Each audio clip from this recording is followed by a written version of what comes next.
Assalamualaikum warahmatullahi wabarakatuh. Saya Fatin Nur, NIM 093. Ingin menjelaskan materi tentang sejarah peradaban Islam pada masa dinasti Fatimiyah dan dinasti Ayyubiyah yang berada di kawasan Afrika Utara. Yang pertama yaitu sejarah peradaban Islam pada masa dinasti Fatimiyah. 1. Sejarah lahirnya dinasti Fatimiyah. Dinasti Fatimiyah dilatar belakangi oleh melemahnya dinasti Abbasiyah. Ubaidillah Al-Mahdi mendirikan dinasti Fatimiyah yang lepas dari kekuasaan Abbasiyah. Kebudayaan Islam berkembang pesat pada masa dinasti Fatimiyah yang ditandai dengan berdirinya Masjid Al-Azhar. Masjid ini berfungsi sebagai pusat pengkajian Islam dan ilmu pengetahuan. Dinasti Fatimiyah mengklaim bahwa sebagai keturunan garis lurus dari pasangan Ali bin Abi Thalib dan Fatimah binti Rasulullah. Mereka menganggap bahwa Abdullah Al-Mahdi sebagai pendiri dinasti Fatimiyah merupakan cucu Ismail Abu Ja'far As-Sadiq. Sedangkan Ismail sendiri merupakan imam ketujuh dari Syiah. Setelah Imam Ja'far As-Sadiq wafat, Syiah terpecah menjadi dua cabang. Cabang pertama meyakini bahwa Muza Al-Kazim sebagai imam ketujuh pengganti Imam Ja'far. Sedangkan cabang kedua meyakini bahwa Ismail bin Muhammad Al-Maktum sebagai imam Syiah ketujuh. Cabang Syiah kedua ini dinamai dengan Syiah Ismailiyah. Dan Syiah ini tidak menampakkan gerakannya secara jelas sehingga muncullah seorang yang bernama Abdullah bin Maimun yang membentuk Syiah Ismailiyah sebagai sebuah sistem gerakan politik keagamaan. Ia berjuang mengorganisir propaganda Syiah Ismailiyah dengan tujuan menegakkan kekuasaan Fatimiyah. Kemudian poin yang kedua yaitu Khalifah dinasti Fatimiyah. Khalifah dinasti Fatimiyah secara keseluruhan ada 14 orang. Yang itu dimulai dari Abu Muhammad Abdullah atau Ubaidillah Al-Mahdi Billah sampai kepada khalifah yang terakhir yaitu Khalifah Al-Adid. Poin yang ketiga yaitu masa kemajuan dinasti Fatimiyah terhadap peradaban Islam. Kemajuan yang diraih dinasti Fatimiyah terhadap peradaban Islam yaitu terdiri dari beberapa bidang. Yang pertama bidang politik dan pemerintahan. Pada masa pemerintahan dinasti Fatimiyah, kebijakan yang dibuat dari segi politik adalah membentuk wazir-wazir. Wazir ini dibentuk pada masa dinasti Fatimiyah pada masa Aziz Billah pada bulan Ramadan tahun 367 Hijriah atau 979 Masehi. Di samping itu, dinasti Fatimiyah juga membentuk dewan-dewan dalam pemerintahannya, diantaranya Dewan Majelis, Dewan Nazar, Dewan Tahqiq, Dewan Barid, Dewan Tartib, dan Dewan Kharaj.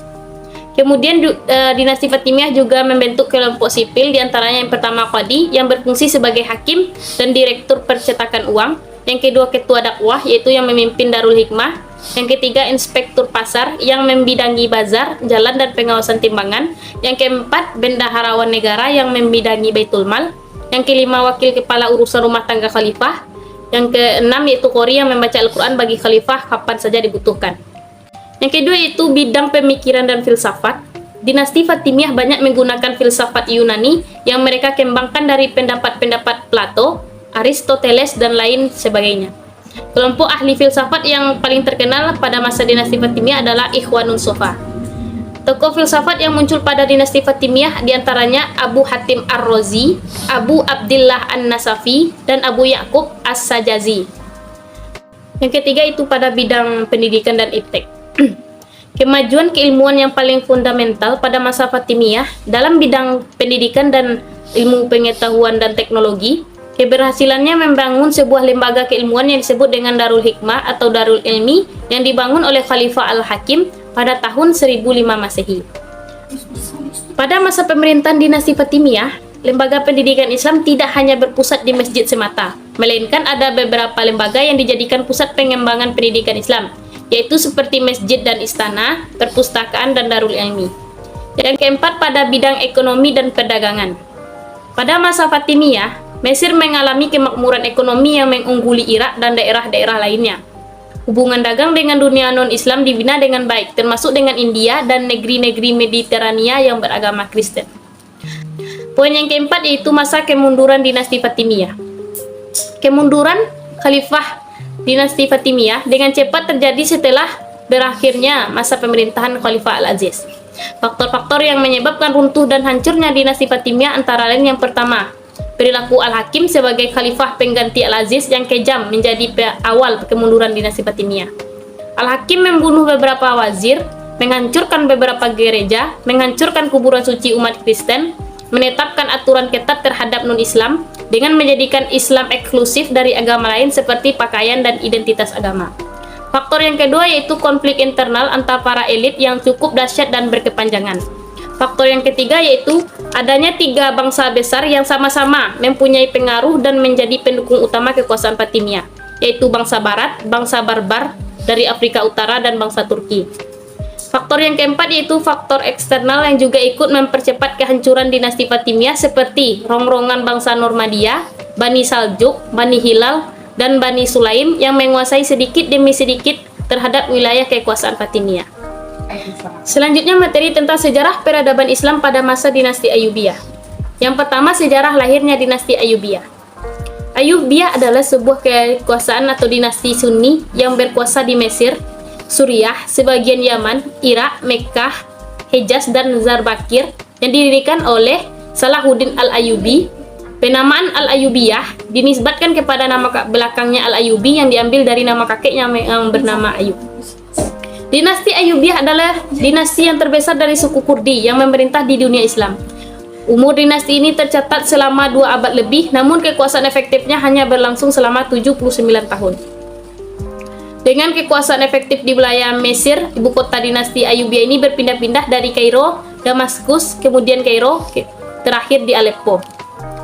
Dinasti Ayyubiyah didirikan oleh Salahuddin Al-Ayyubi pada tahun 1171 Masehi setelah menaklukkan Khalifah Al-Adid atau Khalifah terakhir Bani Fatimiyah. Setelah Al-Adid wafat pada tahun 1171 Masehi, kekuasaan Bani Fatimiyah dianggap selesai.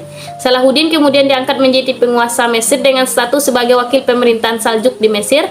Setelah kematian Nuruddin Zanki pada tahun 1174 Masehi, barulah Salahuddin Al-Ayyubi mengumumkan berdirinya dinasti Ayyubiyah di Mesir sebagai pengganti dinasti Fatimiyah yang sudah dihapuskan. Yang kedua yaitu khalifah-khalifah pada masa dinasti Ayyubiyah. Selama lebih kurang 75 tahun dinasti Ayyubiyah berkuasa, terdapat 9 orang penguasa, yakni yang pertama Salahuddin Yusuf Al-Ayyubi, yang kedua Malik Aziz Imaduddin, yang ketiga Malik Al-Mansur Nasiruddin, yang keempat Malik Al-Adil Saifuddin, yang kelima Malik Al-Kamil Muhammad, enam Malik Adil Saifuddin, yang ketujuh Malik As-Saleh Najmuddin, yang kedelapan Malik Al-Muazzam Turansyah, dan yang kesembilan Malik Al-Asraf Muzarafuddin. Yang ketiga yaitu kemajuan-kemajuan pada masa dinasti Ayyubiyah. Yang pertama di bidang pendidikan. Pada masa kekuasaan Nuruddin dan Salahuddin, Damaskus menjadi kota pendidikan. Nuruddin mendirikan madrasah sebagai sekolah pertama di Damaskus yang difokuskan untuk pengembangan ilmu hadis, mendirikan rumah sakit Al-Nuri yang fungsinya tidak hanya sebagai tempat pengobatan, juga sebagai sekolah kedokteran. Yang kedua, pada bidang ekonomi dan perdagangan. Di bidang perekonomian, pemerintahan dinasti Ayyubiyah sudah menjalin kerjasama perdagangan dengan kota-kota di Laut Tengah. Yang ketiga yaitu pada bidang militer dan sistem pertahanan. Pada masa pemerintahan Salahuddin, kekuatan militernya terkenal sangat tangguh, memiliki alat-alat perang, pasukan berkuda, pedang, dan panah. Yang keempat adalah kemunduran dinasti Ayyubiyah. Penyebab dari keruntuhan dinasti Ayyubiyah adalah selain dari faktor internal, eksternal. Faktor internal dari keruntuhan dinasti Ayyubiyah adalah adanya perselisihan yang terjadi di kalangan keluarga yang memperebutkan wilayah kekuasaan. Sedangkan faktor eksternalnya yaitu adalah karena kebangkitan dinasti Mamluk yang menyebabkan terbunuhnya Sultan Al-Muazzam Turansyah serta serangan dari bangsa Mongol. Sekian, terima kasih. Assalamualaikum warahmatullahi wabarakatuh.